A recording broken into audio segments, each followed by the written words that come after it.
오늘 여기 있는 본문의 말씀은 다윗이 평생을 살고 이제 곧 하나님께로 돌아가게 되는 그 시점에 하나님 앞에 기도했던 내용입니다. 그러니까 어떻게 보면은 유언과도 같죠.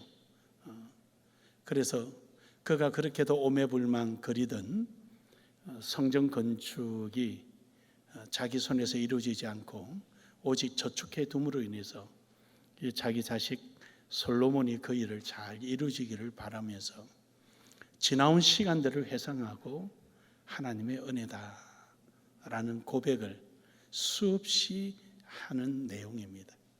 한마디로 말하면 하나님의 은혜다. 이 외에는 아무 말이 필요가 없는 그런 내용입니다.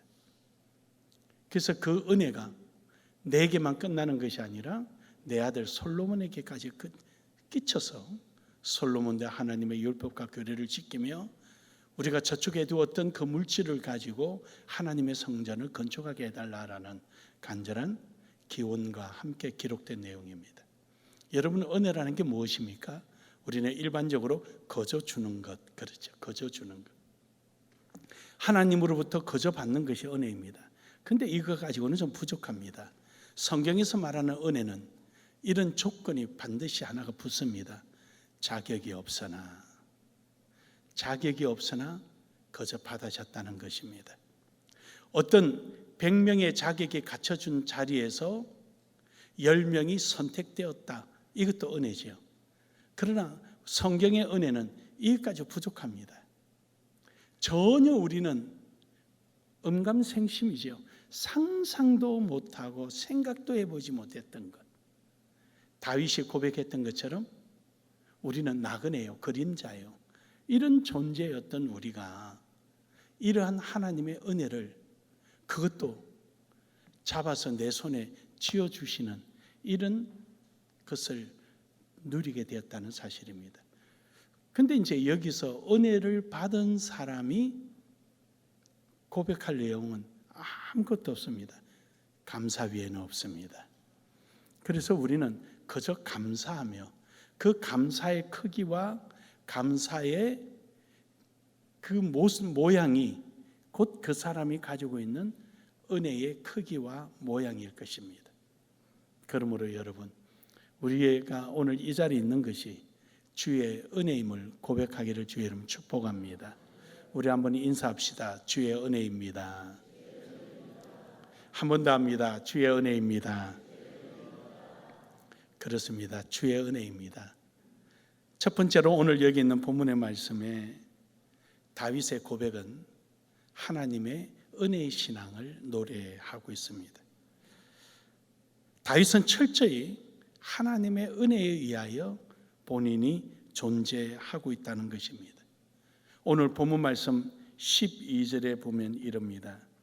부와 귀가 주께로 말미암고 또 주의 만물의 주제가 되사 손에 권세와 능력이 있사오니 모든 사람이 크게 하심과 강하게 하심이 주의 손에 있나이다.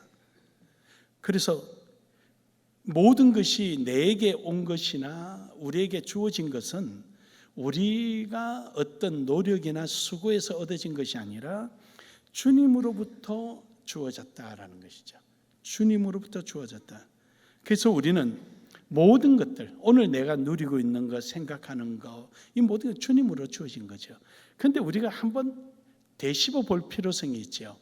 다윗의 입장에서 다윗이 지금 왕이 된 다음에 은혜를 생각했겠습니까? 아니죠. 다윗의 신앙을 보면은 억울하게 사울로부터 도망다니고 핍박받고 때로는 미친 척하고 침을 흘리며 그 미친 사람 취급받으며 그 많은 고난 역시도 하나님의 은혜를 받아들이고 있는 것입니다. 왜냐하면 오늘 여기 부와 귀가 주께로 말미암고 또 만물의 주제자라. 만물의 주제자라.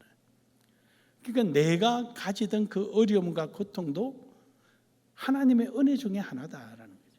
그래서 하나님의 은혜라는 것은요, 내게 맞춤형을 말하는 것이 아니라 하나님의 뜻에 의해서 주어진 것을 말하는 것입니다. 여러분과 저는 하나님의 뜻에 의하여 우리에게 주어진 그 사실을 깨닫는 것이 은혜요. 그것을 우리는 은혜로 받아들이고 거기에 우리는 반응하고 살아가야 하는 것입니다. 14절에 본문 말씀 14절에 보면 이릅니다. 나와 내 백성이 무엇이간데 이처럼 즐거운 마음으로 들을 힘이 있었나이까? 모든 것이 주께로 말미암아 싸우니, 모든 것이 주께로 말미암아 싸우니. 그렇습니다. 나와 내 백성이 무엇이간데 이처럼 즐거운 마음으로 들을 힘이 있었겠습니까? 우리가 어떻게 들을 힘이 있었겠습니까? 우리는 욕심, 또 우리 생각, 또 나만을 우선 생각하는 이런 것이 있는 우리 존재들인데 어떻게 우리가 즐거이 들을 수 있는 마음이 있었겠습니까? 하나님이 주시지 않으면 불가능한 것입니다 라는 것이죠. 그도 그럴 것이 아담과 하와가 세상에 다 가지고 두 사람만 마음껏 누리게끔 줬는데 그것도 모질해서 선악과를 따먹었잖아요. 그것이 우리 인간인데 도대체 우리는, 우리 백성과 나는 무엇이간데 하나님 앞에 이런 은혜를 입습니까? 그리고는 14절에 그는 마지막에 이릅니다. 우리가 주의 손에서 받은 것으로 주께 드렸을 뿐입니다. 저걸 그대로 표현하면 이겁니다. 하나님께서 내 손에다가 쥐어준 거예요. 쥐어주고 나서 이것을 그대로 드린 거예요. 그러니 근데 하나님은 나에게 드린 것은 기억을 안 하시고 내가 주님 앞에 주님 것을 그대로 드린 것은 기억하고 계신 거예요. 할렐루야. 우리 하나님은 참 하나님의 산수법은 신기한 거예요. 적은 자가 많은 자고 없는 자가 있는 자, 죽은 자가 산 자고. 그러니까 하나님의 산수법은 우리가 생각하고는 좀 다른 거죠. 그래서 하나님이 내 손에 올려놓으시고 올려놓은 걸 그대로 드리니까 하나님이 올려놓으신 것은 기억 안 하고 내 거는 기억하고 계십니다.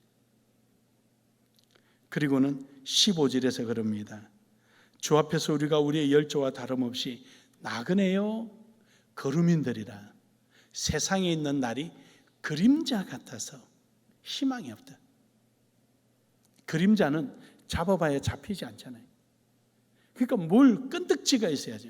우리가 살아가는 게 근거지도 없고 우리는 뭐 나그네라 근거지도 없고 그림자나 잡아야 실체도 없는 그런 존재들인데 이를 하나님께서 은혜를 주셨다.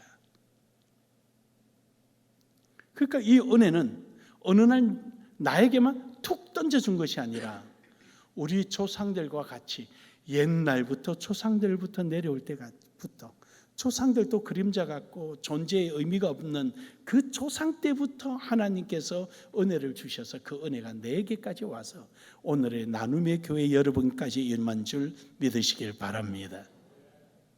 그래서 이런 은혜를 하나님 주셨다는 거예요. 16절에 보면은 이 모든 것이 물건이 다 주의 손에서 왔사오니 주의 것이노이다. 이 모든 물건조차도 주님으로부터 왔다. 내가 만들었던 전쟁에서 노획했던 내가 노획하고 목숨 걸고 싸워서 가져온 것이 아니라 이것마저도 하나님 것이다. 이유는 간단하죠. 목숨이 하나님 것이니까 내 거의 소유도 다 하나님 것이다. 17절에 보면은 나의 하나님이요 주께서 마음을 감찰하시고 정직을 기뻐하시는 줄 아나이다. 여기서 정직이라는 말은 정직한 마음이라는 것은 뭐냐면은 물질을 취할 때나 물질을 가지있을 때나 물질을 건축을 위해서 내놓을 때나 똑같은 마음이다. 어느 한 순간에 변화가 없다. 똑같은 마음이다. 이것을 하나님이 내 마음을 감찰하셨기에 알고 계시지 않느냐. 내가 전쟁을 해도 다른 것이 탐이나 한 것도 아니고 또 내 영달을 위해서 한 것도 아니고 오직 하나님의 영광을 위해서 전쟁을 했고 살아서 노획물도 하나님의 영광을 위해서 저축하였고 오늘 내가 모든 생을 마감하고 내 아들에게 물려줘서 나는 이제 죽음의 자리에 들어가지만 거기에도 하나님의 영광을 위해서 하고 있다는 이 정직한 마음. 그리고는 19절에 아주 결정적인 내용으로 말을 합니다. 또 내 아들 솔로몬에게 정성된 마음을 주사. 하나님, 내 아들에게 정성된 마음 좀 주십시오.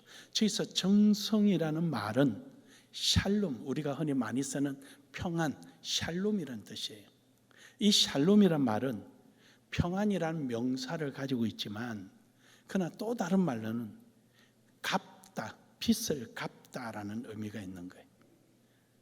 그래서 저기서 저 마음이라는 말은 뭐냐면은 생각하는 마음, 생각할 수 있는 마음. 우리 마음이 기억되어 있거나 습관되어 있고 또 경험되어 있어 가지고 배가 고플 때 빵을 보면 빵 먹어야지 이런 마음이 툭 생기잖아요. 이게 우리가 누구나 다 가지는 생각이에요. 그리고 맛있는 산의 진미가 보면 침이 고이는 거, 이거 당연한 거예요. 근데 저기서 말하는 마음은 그런 마음이 아니라 생각하는 거예요. 내가 아무리 배가 고프고 아무리 이래도 저 빵을 먹어야 될 빵인지 먹지 말아야 될 빵인지, 언제 먹어야 될 빵인지 아니면 지금 먹어야 될 빵인지 그것에 대하여 충분히 생각하고 사르게 생각해서 행동하는 마음을 말하는 거예요. 그러니까 내 아들이 지금 앞에 1절에서 29장 1절 2절을 내려놓은 거 보면은 하나님 앞에 기도할 때 하나님, 내 아들 아직 나이가 어립니다. 어려서 뭘 모릅니다. 그것을 지금 여기서 전제하고 하는 겁니다. 그러니까 내 아들 마음을 하나님 잘 다스릴 수 있도록 붙잡아 주시옵소서. 그리고 정성된 마음을 갖게 하여 주옵소서. 정성이 갚다라는 의미가 있죠. 저기서는 갚다라는 의미예요.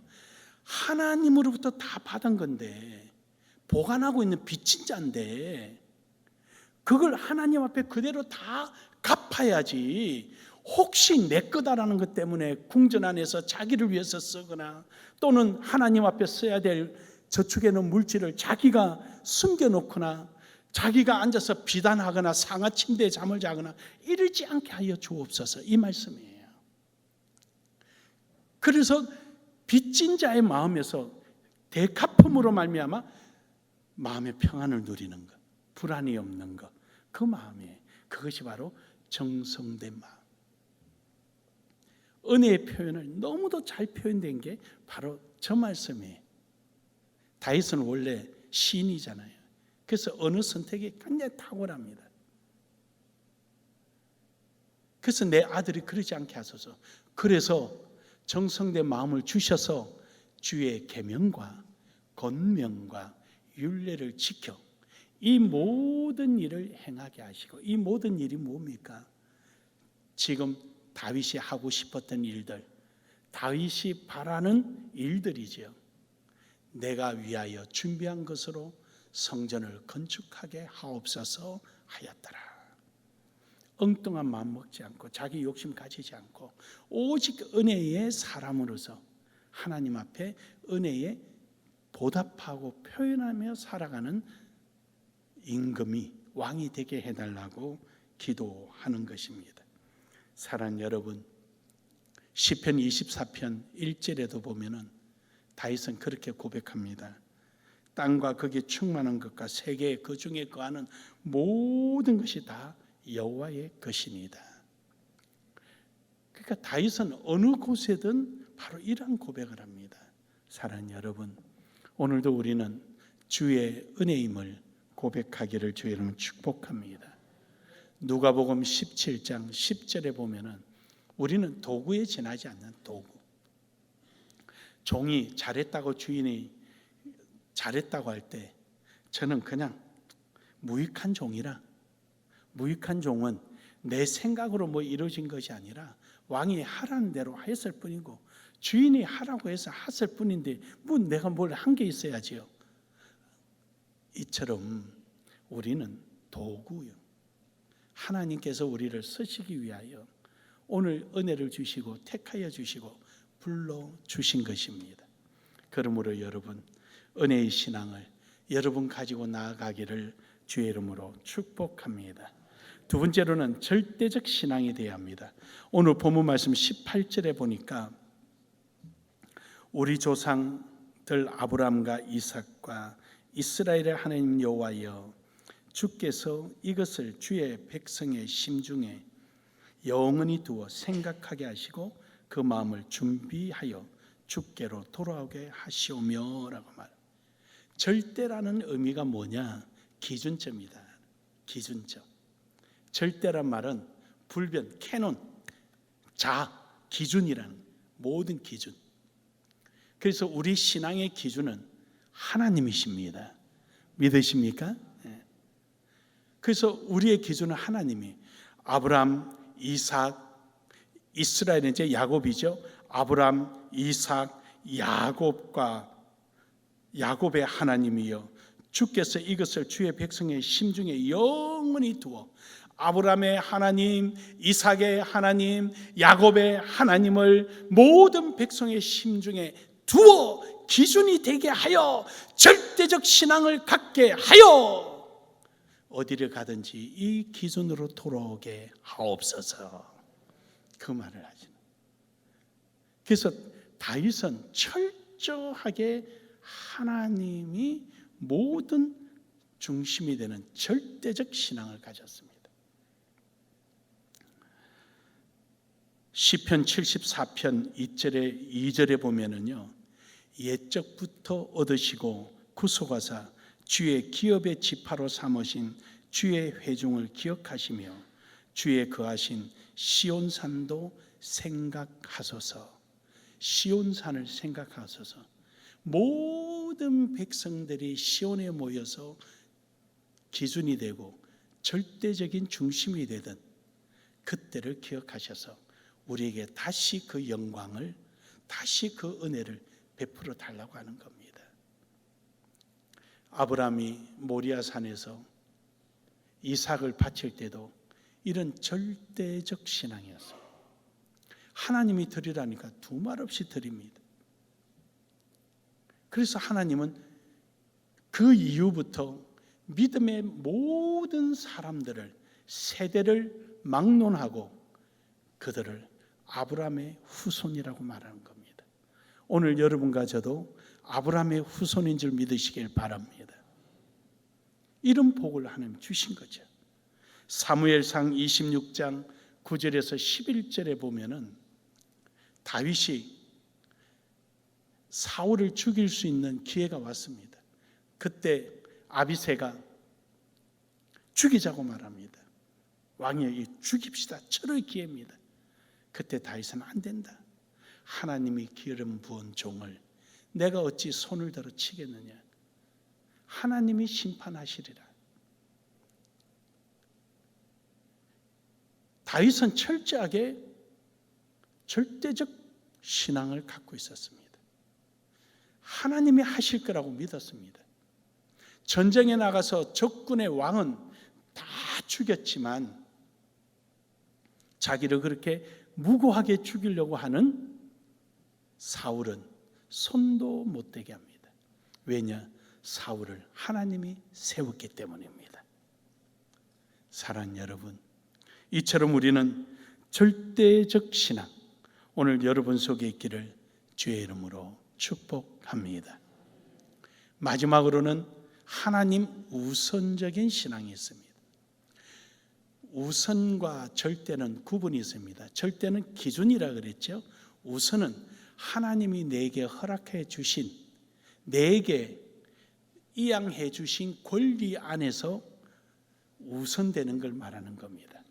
예를 든다면 하나님께서 오늘 여러분에게 점심을 주신 거예요. 그 점심을 하나님께서 권리를 우리에게 주신 거죠. 먹어도 돼요. 근데 우선 하나님을 생각하고 하나님, 이 음식을 준 것을 너무너무 감사합니다. 이거 먹고 주를 위해서 살겠습니다. 하나님 우선적인 신앙, 이 신앙을 말하는 거예요. 그래서 우리는 늘 무엇을 하든지 하나님을 먼저 떠올리게 되는 거죠. 이것이 하나님의 영광이 되는지, 하나님의 영광에서 뭘 할까? 내가 오늘 먹든 마시든 주의 영광을 위해서 어떻게 살아갈까? 늘 생각하는 거죠. 이것이 바로 하나님의 우선 신앙입니다. 여러분 속에 하나님의 우선 신앙이 있기를 주의 이름으로 축복합니다. 축복합니다. 레위기 23장 10절에 보면은 이스라엘 백성들이 추수를 하고는 첫 번째 추수를 하고는 첫 열매를 하나님께 드립니다. 하나님께서 그들에게 주신 기업입니다. 12지파에게 하나님 기업을 주셔서 그것을 그들이 농사지어서 먹고 마시는데 첫 열매를 하나님 앞에 드리는 겁니다. 왜요? 하나님 우선주의 신앙 때문에. 그래서 레위기 23장 14절에 가서는 하나님께서 그것을 대대로 그들이 지킬 영원한 규례리라. 모든 민족이, 하나님의 백성들이 이것을 지켜라. 하나님 우선주의적인 신앙 말입니다. 무엇을 하든지 하나님을 생각하고 무엇을 하든지 하나님을 우선하는 신앙, 이런 신앙을 대대로 영원토록 가지게 하여라라는 것입니다. 오늘 본문 말씀 19절에서도 보면은 여기서 솔로몬에게 다윗이 솔로몬을 두고 하는 말이 이릅니다. 마지막에 내가 위하여 준비한 것으로 성전을 건축하게 하옵소서. 내가 위하여 준비한 것, 그가 목숨을 걸며 전쟁터에서 가져왔던 노획물들, 그것을 성전을 건축하게 하옵시며 내가 위하여 준비한 것, 하나님을 위하여 준비한 것, 그것을 훼손되지 않게 하옵소서.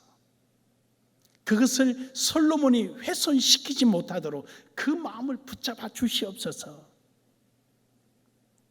그가 왕이 됐다고 해서 함부로 자기가 마음대로 하지 않게 하시고 하나님의 계명과 권명과 율례를 지키게 하시고 왕이 됐다고 해서 교만해서 함부로 행동하지 아니하고 모든 일을 내가 이루어왔던 그 일들을, 제가 하나님의 우선적인 삶을 살아왔던 이 모든 일들을 행하게 하옵시며 물질이 있다고 자기 마음대로 쓰지 않게 하옵시고 하나님 우선적으로 성전을 위해서 쓰게 하옵시며, 할렐루야, 그것을 강조하고 있는 거예요.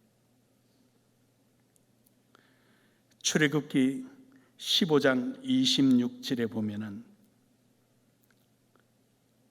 너희가 너희 하나님 나 여호와의 말을 청종하고 나보기에 의를 행하여 내 계명의 귀를 기울이며 내 모든 규례를 지키면 내가 애굽 사람에서 내린 모든 질병 하나라도 너희에게 내리지 아니하리니 나는 너희를 치료하는 여호와임이니라.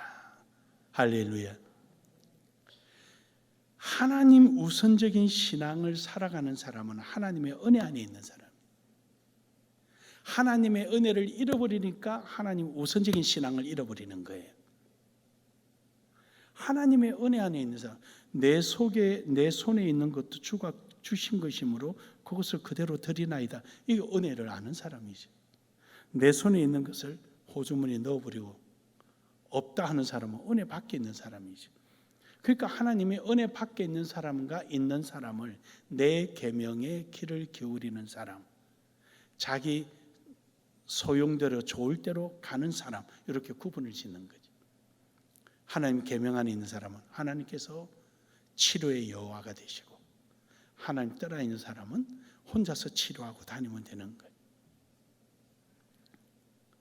말라기 3장 10절에 보면은 만군의 여호와가 말하노라 너희의 온전한 11조를 드려라. 온전한 11조, 내가 너희에게 주는 모든 것을 이것이 하나님의 내게 주신 것이다 라고 은혜를 인정하는 행위가 최소한의 11조다. 그래서 첫 열매는 곡식의 첫 번째를 드리지만 11조는 마지막에 드린다 그랬잖아요. 11조는 목동들이 양떼를 이끌고 가서 맨 마지막에 도착하게 되면 도착지, 목적지에 그동안에 막 번식했을 거 아니에요. 그러면 우리 안으로 이제 드릴 때 막대기를 두어서 한 마리 두 마리 있으면 9마리, 10번째 너는 하나님 거. 한 마리 두 마리 이것도 하나님 하나님 하나님 하나님 하나님 하나님 거 10번째 이거예요.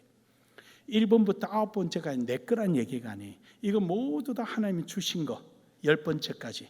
그래서 10번째 하나님 거 이렇게 11조를 드리는 거예요. 그래서 철저하게 하나님을 인정하고 하나님의 우선적인 신앙의 삶의 모습을 말합니다. 말라기 1장 7절에서 8절에서 보면은 하나님 앞에 드려지는 제물이 너무도 보잘것없는 거죠. 이스라엘 백성들이 말라기 시대 때 떡을 제단에 드릴 때 더러운 거 드리고 짐승을 드릴 때 흠 있는 거 드리고, 그러니까 결국은 무슨 말이냐, 하나님 앞에 제사를 드릴 때 형식적인 거죠. 그냥 면피용, 나 제사 지내서 면피용. 오늘날에 말하면 예배를 말하는 건데, 예배를 진실되게 드리는 것이 아니라 예배는 요식행위요, 하나의 과정으로, 얼른 예배하고 나 볼일 보러 가야 돼. 볼일 보러 가는 게 목적인 사람. 간단하게 예배합시다. 무슨 놈이 예배를 간단하게 하는 거예요? 형식이요. 저는 찬송가를 1절만 부르시고, 이게 진짜 싫어하는데, 이래 모임에 가면은 앞에 찬송가는 1, 2절, 마지막 찬송가는 3, 4절 부르고 찬송가 끝나는 거예요. 왜 1절로 시작해도 1, 2절로 끝나는 거냐? 가사를 가만히 보면 1절부터 4절까지 있는 것은 스토리가 되어 있어요. 형성이 되어 있어요. 그러면서 그 가사를 되새기게끔 되는데 짬뽕이 되잖아요. 짬뽕. 그래서 예배 전에 찬송을 부르고 예배 후에 찬송 부르는 것은 예배 전에 찬송을 불러서 만문을 열어서 설교와 설교 메시지와 매치가 되어서 사전의 찬양을 통해서 내 마음이 열리고 설교를 받아들이고 마치는 찬양을 부를 때는 그 설교를 내가 한 번 더 다짐하고 결단하게 부르는 게 찬양이에요. 그런데 1, 2절 부르고 중간에 설교 듣고 막 혼합된 상태에서 3, 4절 부르고 끝나고 왜 이러는지를 모르겠어요. 하지 말자 그래도 습관이 돼서 그렇게 하더라고요. 맨날 뭐 간단하게 예배하고 시작하면서 뭘 그렇게 간단하게 할 게 그렇게 많은지. 나눔의 교회는 그러지 않는 겁니다. 우리는 하나님 앞에 예배할 때 온 마음과 정성을 다하여 주님 앞에 드려지기를 주의 이름으로 축복합니다. 여기 대전에 세무서장 하던 국세청에 계시던 그 조장로님이라고 계셔요. 그분이 한국 세무사 회장에도 도전하고 그러셨는데 장로님이셔요. 그분이 복을 받은 비유를 사람들한테 간증을 하시는데 지금 세무사를 운영하는데 직원이 10명인데 너무너무 바쁘대. 근데 그분은 하나님 앞에 드리는 철칙이 있답니다. 예배, 철저하게 예배. 그리고 11조를 정확하게 하나님 앞에 드리고 감사 예물을 손자한테도 줄 때도 신권으로 바꿔서 꼭 봉투에 넣어서 교회 가져가도록 하고 당일날 하는 게 아니라 하루 전날 준비하고 그렇게 해서 하나님 앞에 철저히 했는데 너무너무 복을 많이 받았다. 그분이 대전에서도 근무를 오랫동안 하시고 그러셨어요. 지금도 그분이 교회 안에 이제 은퇴하신 장로님인데 후배 장로님들한테 그런데 헌금 기부금 영수증 끊어가지 마. 끊어가서 가져오거든. 교회대로 도로 헌금해. 그러면 당신은 헌금 아닌 거 아니야? 그분은 평생 그렇게 했다는 거예요. 기부가 아니라 우리는 하나님 앞에 드린 거야. 하나님 앞에 드린 것은 뒤를 돌아보지 마. 그분이 세무공무원 입사할 때부터 철칙으로 삼아서 주일 예배 그리고 헌금 생활 그렇게 해왔답니다. 여러분, 오늘 여러분과 제가 하나님 앞에 이루어져 가는 것, 무엇을 위하여 살고 무엇을 위해서 오늘도 발걸음을 옮기는지 우리는 그것이 분명해야 합니다. 그 과정 속에 우리는 하나님이 절대적으로 우선돼야 될 줄로 믿습니다. 신명기서 7장 3절에서 4절에 보면은 이방인과 혼인하지 마라 그럽니다. 그것은 바로 우리의 순수 신앙을 지키게 하기 위한 하나님의 명령입니다. 우리의 순수 신앙이 뭡니까? 그렇죠. 하나님 우선 신앙입니다. 뭐가 됐든 하나님이 우선돼야 합니다. 곧 10월 달 되면은 우리는 40일 특별 새벽 기도가 시작됩니다. 우린 그때를 위해서 지금부터 스케줄 조절합니다.